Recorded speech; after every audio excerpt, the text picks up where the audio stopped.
High all government job aspirants, welcome to my channel the competitive tutorials. যারা চ্যানেলে নতুন অবশ্যই চ্যানেলটাকে সাবস্ক্রাইব করে রেখো, কারণ আমি তোমাদের জন্য কিন্তু এসএসসি গ্রুপ ডি গ্রুপ সির জন্য ক্লাস নিয়ে আসছি। এই ক্লাসটা আপকামিং যে কোনো পরীক্ষার জন্যই ইম্পর্টেন্ট, যেরকম ডাব্লিউবিপি কেপি রয়েছে, তারপরে এসএসসি জিডি রয়েছে, এমটিএস রয়েছে, রেল রয়েছে। ঠিক আছে, এটা 4 নম্বর সেট। আগে 3টা ক্লাস হয়ে গেছে, যারা দেখোনি অবশ্যই দেখে নিও। তো চ্যানেলেই দেওয়া আছে, আর লিঙ্ক ডেসক্রিপশন বক্সেও দেওয়া থাকবে। ঠিক আছে, ডেসক্রিপশনে না পেলে তোমরা কিন্তু চ্যানেলে গিয়ে দেখে নিও। তো প্রথম কোশ্চেনটা কী আছে দেখো, নিচের কোনটি সঠিকভাবে মিলছে না। তো এখানে না দ্বিতীয় খণ্ড, তৃতীয় খণ্ড, চতুর্থ খণ্ড, পঞ্চম খণ্ড, এখানে পর একটা হাইফেন হবে। ঠিক আছে, তো এখানে কোনটা মিলছে না, এটা হয়ে যাবে অপশান ডি, পঞ্চম খণ্ড মৌলিক কর্তব্য। তো এটার সম্বন্ধে তোমরা এক্সট্রা ইনফরমেশন হিসেবে মনে রাখো যে ভারতীয় সংবিধানের যে 42তম সংবিধান সংশোধনী রয়েছিল, সেটার ফোর এ, পার্ট 4A, যেটা তাতে মৌলিক কর্তব্যগুলোকে বলা হয়েছিল। আর ইউনিট 5 বা তোমাদের পার্ট 5, সেখানে ইউনিয়ন কার্যবাহীর যে কার্যকলাপ সেই সংক্রান্ত ইনফরমেশন কিন্তু দেওয়া ছিল। ঠিক আছে, তো এটা হচ্ছে এক্সট্রা ইনফরমেশন হিসেবে মনে রাখতে পারো। দ্বিতীয় কোশ্চেন কী আছে দেখো, ভারতীয় সংবিধানের কোন অনুচ্ছেদের অধীনে রাষ্ট্রপতি উভয় কক্ষের দ্বারা পাশ করা যে কোনো বিলের প্রতি তার অসম্মতি দেওয়ার ক্ষমতা ভোগ করেন? তো এটা হচ্ছে ধারা 111, অপশান সিতে অ্যান্সার আছে। তো এই যে ধারা অনুযায়ী কি আছে, যখন একটা বিল সংসদ বা উভয় কক্ষে পাশ করা হয়, তখন এটা কিন্তু রাষ্ট্রপতির কাছে পেশ করা হয়। আর রাষ্ট্রপতি ঘোষণা করে যে বিলটা সম্মতি দিয়েছে বা স্থগিত রেখেছে, মানে এটা অ্যাকসেপ্ট করেছে অথবা রিজেক্ট করেছে বা হোল্ড রেখেছে, সেটা কিন্তু এই ধারাতে বর্ণনা করা হয়। ঠিক আছে, নেক্সট 3 নম্বর কোশ্চেন দেখো কি আছে, ডিটিপি শব্দের সংক্ষিপ্ত রূপ। এটা হয়ে যাবে ডেস্কটপ পাবলিশিং, অপশান এতে অ্যান্সার আছে। কোশ্চেনগুলো কিন্তু আপকামিং যে কোনো পরীক্ষার জন্যই ইম্পর্টেন্ট, তোমরা কিন্তু অবশ্যই ভিডিও স্কিপ করবে না।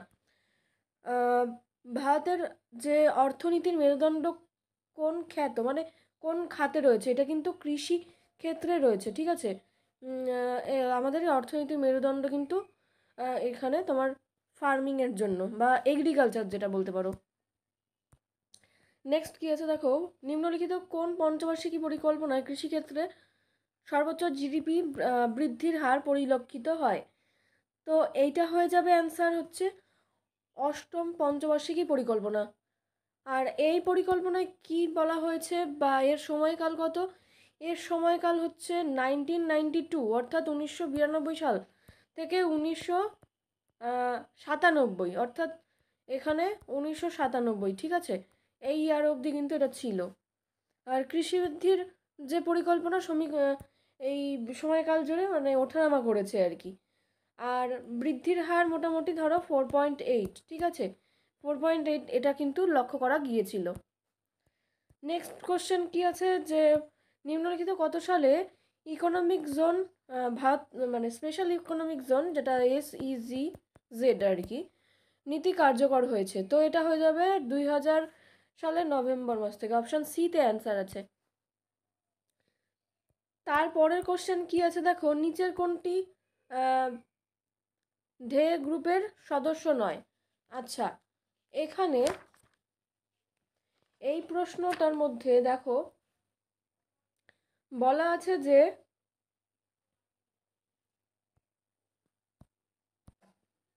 এখানে একটু প্রিন্টিং গন্ডগোল আছে, টাইপিং মিস্টেক আছে, এটা G8 লিখে দিবে। কোনটি G8 গ্রুপের সদস্য নয়? তো G8 গ্রুপের সদস্য নয়, সেটা হচ্ছে স্পেন, অপশান এতে অ্যান্সার আছে। তো G8 গ্রুপের সদস্য হচ্ছে কানাডা, ফ্রান্স, তারপর রয়েছে জার্মানি, ইতালি, জাপান, তারপর রয়েছে রাশিয়া, মার্কিন যুক্তরাষ্ট্র, যুক্তরাজ্য। ঠিক আছে, তো কী কী দেশ রয়েছে আরেকবার বলে দিই, কানাডা, তারপর রয়েছে ফ্রান্স, তারপর আছে হচ্ছে জার্মানি, ইতালি, জাপান, রাশিয়া, তারপরে আছে হচ্ছে মার্কিন যুক্তরাষ্ট্র, আরেকটা যুক্তরাজ্য। ঠিক আছে, নেক্সট 8 নম্বর, অলিভার টুইস্ট কার লেখা? অলিভার টুইস্ট গ্রন্থটা লিখেছে হচ্ছে চার্লস ডিকেন্স, অপশান সিতে অ্যান্সার আছে। তো চার্লস ডিকেন্সের লেখা আরও দুটো তোমরা মনে রাখো, যে এ টেল অফ টু সিটিজ, এটা কিন্তু কোশ্চেন এসেছিলো এসএসসি জিডিতে। তারপর হচ্ছে ডেভিড কপারফিল্ড, এটাও কিন্তু পরীক্ষায় এসেছিলো, ঠিক আছে। তো তাহলে অলিভার টুইস্ট কার লেখা? চার্লস ডিকেন্সের। নেক্সট কোশ্চেন কী আছে দেখো, কত সালে রমন ম্যাগসেস পুরস্কার প্রদান করা হয়, মানে কত সাল থেকে দেওয়া শুরু হয়েছিল? এটা হয়ে যাবে 1957 সাল থেকে। আর কি কি ক্ষেত্রে পুরস্কারটা দেওয়া হয় সেটাও জেনে রাখতে হবে। সরকারি সেবা রয়েছে, জনসেবা রয়েছে, সামাজিক যে নেতৃত্ব, সাংবাদিকতা, সাহিত্য, তারপরে রয়েছে সংযোগের যে উদ্ভাবনী কলা, শান্তি, আন্তর্জাতিক সমন্বয়, এইসব ক্ষেত্রে কিন্তু অবদানের জন্য এই রমন ম্যাগসেস পুরস্কার দেওয়া হয়, ঠিক আছে। আর কোন সরকার দ্বারা প্রদত্ত? এটা কিন্তু হয়ে যাবে ফিলিপাইন সরকার কিন্তু এই পুরস্কারটা দেওয়া শুরু করেছিল। আর এটা প্রথম কে পেয়েছিল? প্রথম ভারতীয় যিনি এই পুরস্কারটা পেয়েছিল তিনি হলেন বিনোবা ভাবে, ঠিক আছে। নেক্সট প্রশ্নে চলে যাচ্ছি, দেখো কি আছে, নিম্নলিখিত কোন স্থানটির ভৌগোলিক নাম পবিত্র ভূমি? তো এই টপিকগুলোর থেকে স্ট্র্যাটেজিকের পোর্শন থেকে কিন্তু প্রচুর প্রশ্ন আসে, ঠিক আছে। তো এটা হয়ে যাবে কি? প্যালেস্তাইন, হ্যাঁ, অপশান বিতে অ্যান্সার আছে।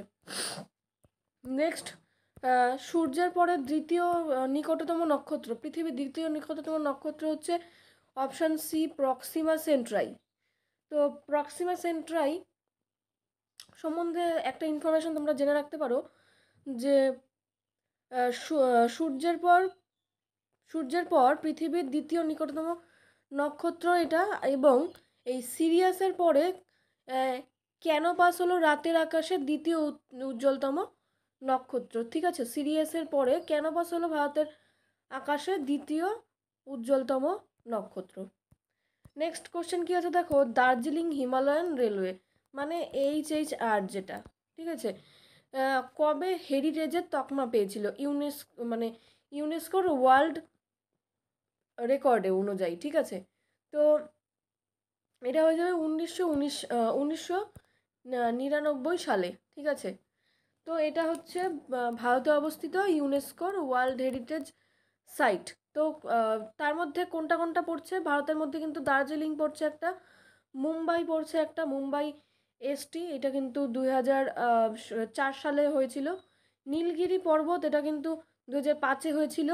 আর 2008-এ হয়েছিল হচ্ছে কালকা সিমলা হিমালয়ান রেলওয়ে যেটা, ঠিক আছে। নেক্সট প্রশ্ন কি আছে দেখো, কৃষ্ণবালা বুয়া কোন বিষয়ে পারদর্শী ছিলেন? এটাও কিন্তু একটা প্রশ্ন আসে। তিনি হিন্দুস্তানি খেয়ালের সাথে যুক্ত, অপশন এতে অ্যান্সার আছে। তো হিন্দুস্তানি খেয়ালের সাথে যুক্ত আরও একজন নাম হচ্ছে আমির খসরু, ঠিক আছে। তারপরে হচ্ছে ধরো মোহাম্মদ রেজা, তারপর রয়েছে যেটা তোমরা দেখলে বালাকৃষ্ণ বুয়া, তারপর আছে আল্লাদিন খান, ঠিক আছে। তো এই কোশ্চেনগুলো কিন্তু আসে, যে হিন্দুস্তানি খেয়ালের সাথে সম্পর্কিত ব্যক্তিদের নাম। তারপর দিয়ে দিল 4টা অপশান, তার মধ্যে 3 জনের নাম ধরো অন্য দিল, আরেকজনের নাম হচ্ছে খেয়ালের সাথে যুক্ত একজনের নাম দিল, ঠিক আছে। এরকম কিন্তু কোশ্চেন আসে।